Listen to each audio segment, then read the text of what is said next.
Mathivanan sir, நிகழ்ச்சி நான் உங்ககிட்டேருந்தே தொடங்குறேன். வெற்றி பெற்ற தாவேகாவினுடைய நிர்வாகிகள் வேட்பாளர்கள் பனையூர் இல்லம் வரணும் அப்படின்னு சொல்லி விஜய் ஒரு கட்டளை போட்டதா கடந்த 2 நாட்களாகவே சமூக வலைதளங்களில் பேசப்படுது.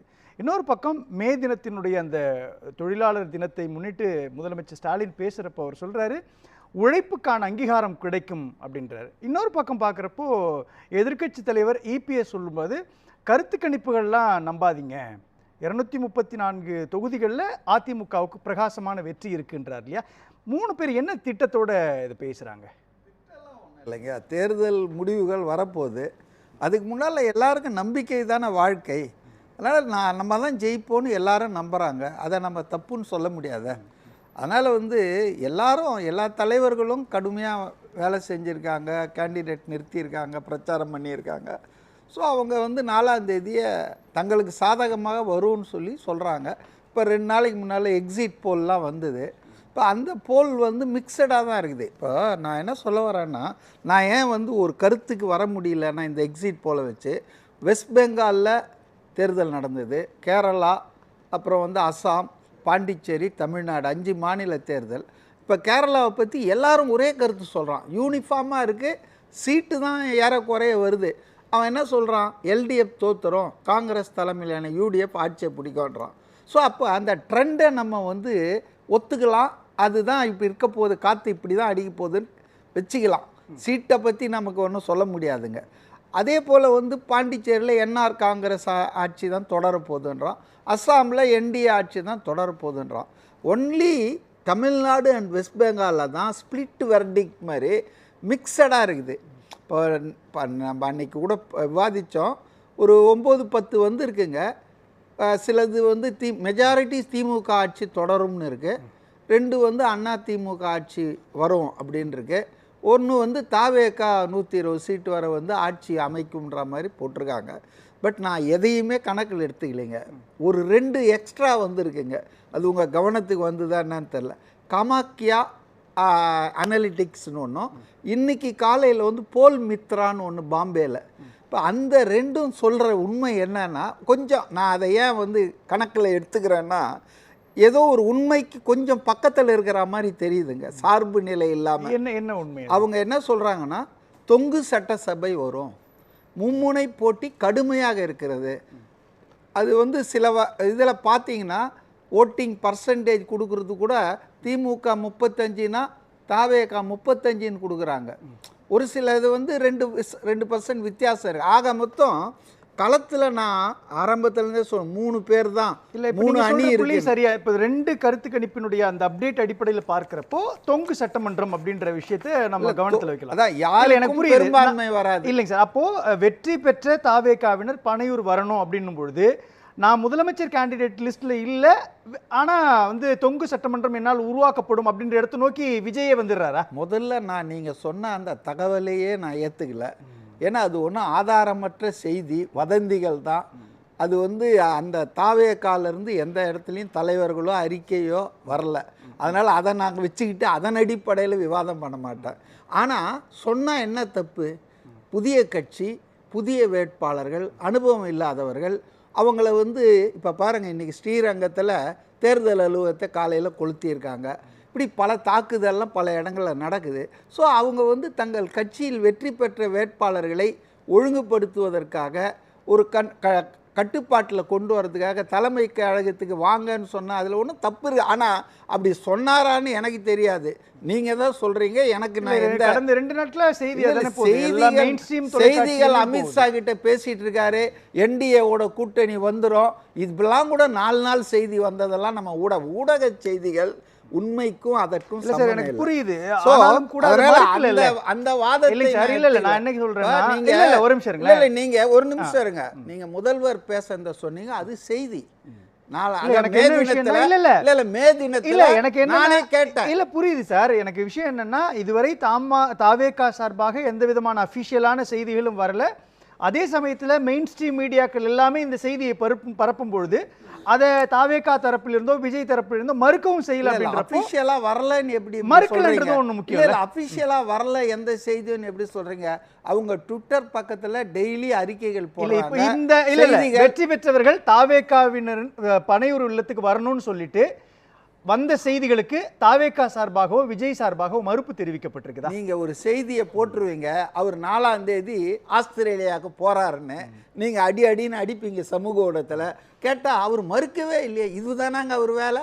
நீங்க என்ன ஒண்ணா எழுதிட்டு இருப்பீங்க. அதாவது நான் இல்ல என்ன அது சொல்றேன்னா, என்ன விஷயம்னா இல்ல, இல்ல, புரியுது எனக்கு. இல்ல பொறுப்புள்ள ஊடகம்ன்ற இல்ல முறையில புரியுது சார், புரியுது எனக்கு. அவங்க நம்ம குறிப்பு டார்கெட் இல்ல ஏதாவது சார். வந்தா பரவாயில்ல. இல்ல இப்ப இதுல அமைச்சரவை பட்டியல் ஒன்று தாவேகா சார்பாக அது வெளியாகுதுன்றப்போ அதை artificial மறுக்கிறாங்க. intelligence-ல அதை மறுக்கிறாங்கல்ல, அதை மறுக்கிறாங்கல்ல தாவேகா தரப்பிலிருந்து. அப்படிலாம் ஒரு பட்டியல் நாங்க வெளியிடலன்னு சொல்லும் பொழுது பனையூர் வாங்க அத வரல. செய்தியாளர்கள் கேட்டபோது மறுத்தாங்க. ஆதவ் அர்ஜுனா அப்ப இது செய்தியாளர். சொல்ல தேவையில்லை. இல்ல அது மாதிரி ஏதாவது ஒரு செய்தியாளர் சரி சார், எனக்கு சந்திப்பின் புரியுது போது சார். இப்போ சொல்லுவாங்க. என்ன மனநிலையில இருப்பாங்கன்றது ஒண்ணு இருக்கு இல்லையா? ஏன்னா தொடர்ச்சியாக தாவேகாவினுடைய தலைவர் விஜய் கோவில்களுக்கா செல்றாரு. ஆன்மீக பயணம். நாளைக்கு கூட அவர் வந்து வேளாங்கண்ணிக்கும் நாகூர் தர்காவுக்கும் போறார் அப்படின்றப்போ என்ன மனநிலையோட இந்த பயணங்களை அவர் மேற்கொள்றாரு? அவர் வந்து இப்போ வெற்றிக்கு அப்புறம் போனா நேர்த்தி கடன்னு நம்ம வச்சுக்கலாம் சாதாரணமா. அவர் வந்து கடவுளை வேண்டி வெற்றி பெறணும், அதுக்காக வெற்றி அடைந்தவுடன் அவர் போயிட்டு வராருன்னு. இப்போ வெற்றிக்கு முன்னாலேயே போக ஆரம்பிச்சிட்டாரு. அதனால என்னுடைய அண்டர்ஸ்டாண்டிங் ஆஸ் அன் இந்து, அவர் வந்து இந்த தேர்தல் வந்து சுமூகமா அமைதியா நல்லபடியா முடியணும், எந்த பிரச்சனையும் இல்லாம.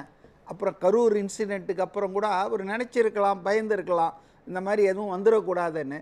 அப்படி ஒரு பீஸ்ஃபுல்லாக எந்த பிரச்சனையும் அன்டுவர்ட் இன்சிடென்ட்டும் இல்லாமல் இந்த தேர்தல் நடந்ததுன்றதால அதுக்கு கடவுளுக்கு நன்றி சொல்ல கூட போகலாம். தேங்க்ஸ் கிவிங்க தான் இது, வெற்றிக்காகலாம் அப்படின்னு நான் நினைக்கல. ஏன்னா அது முடிஞ்சாதானே அதுக்கு நேர்த்தி கடன் செலுத்துவாங்க. அதனால அவர் போறாரு, அது அவருடைய நம்பிக்கை. அவர் வெற்றிக்காகன்றதை விட சூரசம்ஹாரம் நடத்துறாரு, பூஜை நடத்துறதாக சொல்லப்படுது. இப்ப இது எல்லாமே என்ன கால்குலேஷன் உருவாக்குது? எல்லாம் சொல்லப்படுகிறது, நம்பப்படுகிறது சார், அது அறியப்படுகிறது. ஏன்னா அவ்வளவு தெளிவு இல்லாம அவ்வளவு வெளிப்படைத்தன்மை இல்லாம தானே சார் ஒரு கட்சி இருக்குது.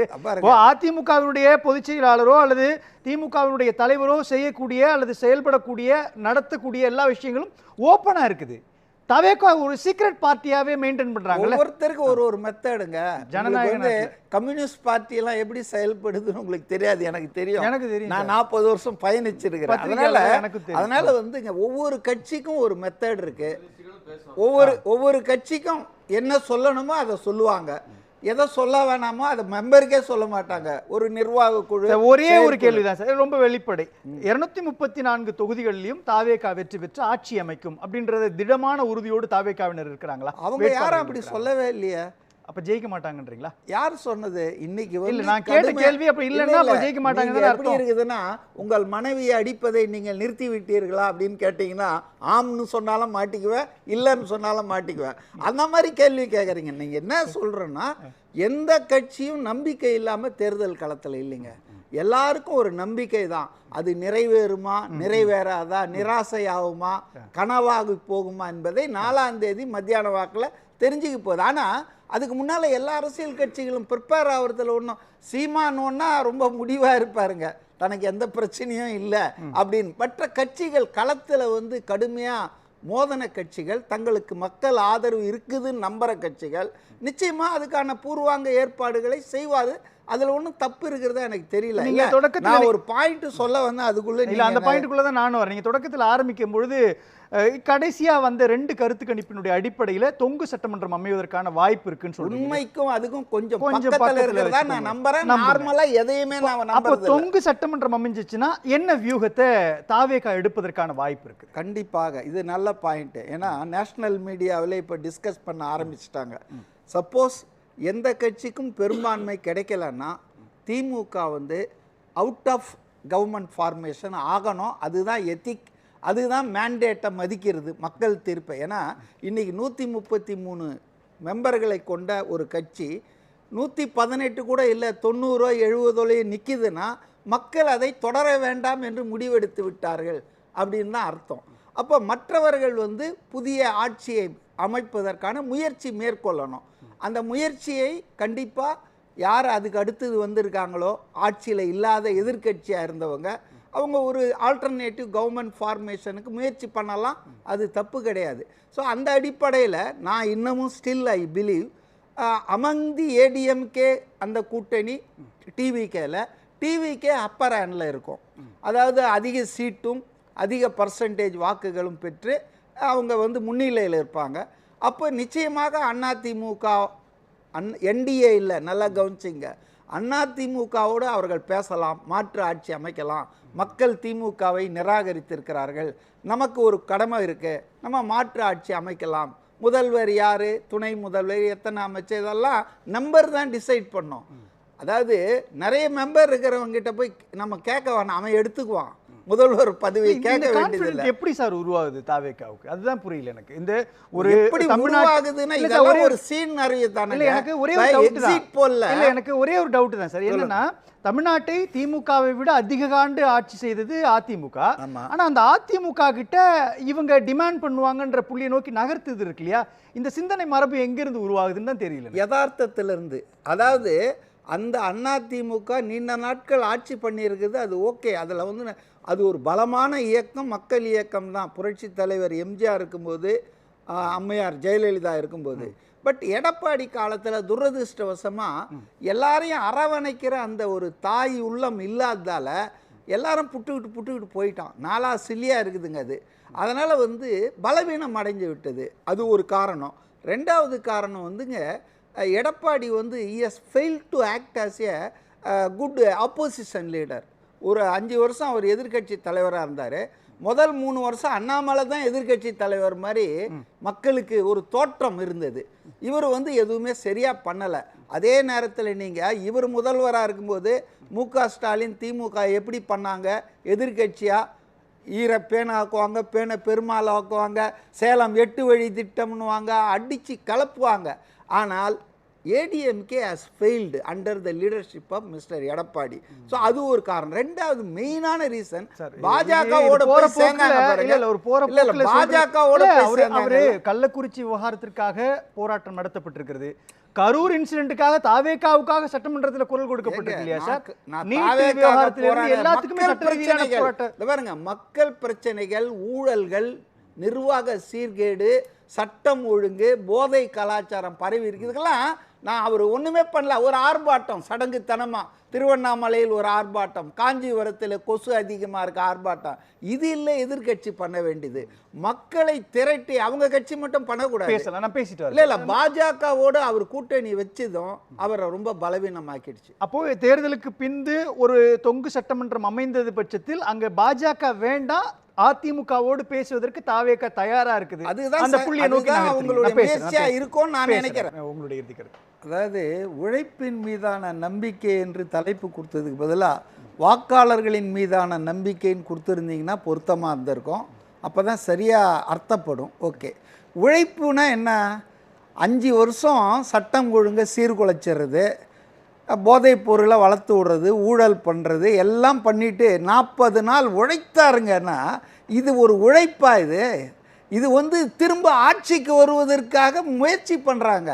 நல்ல ஆட்சி கொடுத்துருந்தா உழைக்கவே வேணாம். நான் அடிக்கடி சொல்லுவேன், பரீட்சை அன்னைக்கு போய் தலையில் முட்டிக்கிட்டு படிப்பாங்க, நோட்ஸ் வச்சுக்கிட்டு. அன்றன்றைய பாடத்தை அன்னைக்கு படிச்சிருந்தா 40 நாள் 300 தொகுதியிலும் போய் பஸ் எடுத்துக்கிட்டு சுற்ற வேண்டியதில்லை. அதனால் என்னை பொறுத்தவரையில் இந்த உழைப்பு என்பதெல்லாம் தவறான ஒரு இதுதான் அது. அதனால் இது வந்து சரியில்லைன்னு தான் நான் நினைக்கிறேன். நன்றி சார்.